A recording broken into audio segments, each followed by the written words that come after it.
We allege that Apple has employed a strategy that relies on exclusionary, anti-competitive conduct that hurts both consumers and developers. For consumers, that has meant fewer choices, higher prices and fees, lower quality smartphones, apps, and accessories, and less innovation from Apple and its competitors. That was Attorney General Merrick Garland speaking earlier about the DOJ suit against Apple, basically accusing the iPhone maker of monopolizing the smartphone market. Apple also facing antitrust allegations in other markets like Europe. If you look at the shares, they are currently down right now, $7.72 at 170 and change. And in fact, since mid-December, its most recent high, it's now lost 13%, putting it in correction mode. Joining us now for more in our Stock of the Hour is Jennifer Rhee. She's senior litigation analyst for Bloomberg Opinion. Intelligence, pardon me. Jennifer, it's been several years since it became public knowledge that the DOJ was looking into Apple, and we have long heard speculation that there was going to be some kind of suit. Why now?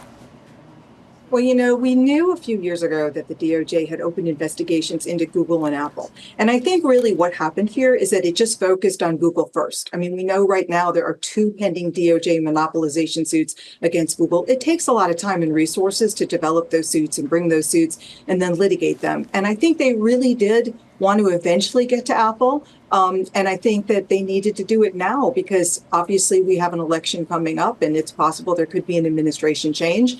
And the enforcers, the decision makers could be changed. So if they wanted to get this suit in, now was the time to do it. What do you think the result of this is going to be, Jen? Because I really struggle with the why behind it. Because many people would be like, hey, I like it the way it is. It's easier. It's one-stop shop. What's the problem? And that's what Apple's defense will be, at least part of it. Alex, it's so hard to say because here's the thing with monopolization suits. It's all about the conduct. And the conduct the company engages in is only illegal if it's deemed to weigh more harmful than beneficial, right? So first thing the DOJ has to do is show that this conduct has caused harm.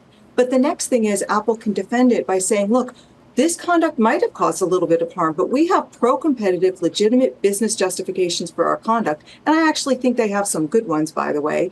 And those outweigh this minimal harm that you're talking about, DOJ. And when that happens, you lose. And I think that's why it's so hard to say, because all of that depends on the facts and depends on the evidence. It depends on what's in the documents.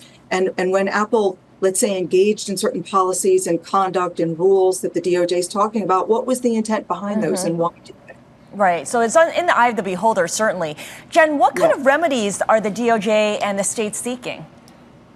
Well, not structural. They haven't been literal about that like they have been in the complaints against Google, where they specifically say they're seeking an injunction that's going to break parts of the business. They're really looking for forced interoperability here. They really want to break open Apple's walled garden and make it so that Apple's hardware works with non-Apple smartphones, and the Apple smartphones work with non-Apple hardware. Let's say the Apple Watch, for instance, or other fitness watches working better with Apple with an iOS. And they're saying that these things, Apple restricts all this now because they want to lock users into the iOS, make it harder for them to switch and maintain their monopolies, which allows them to charge very high fees.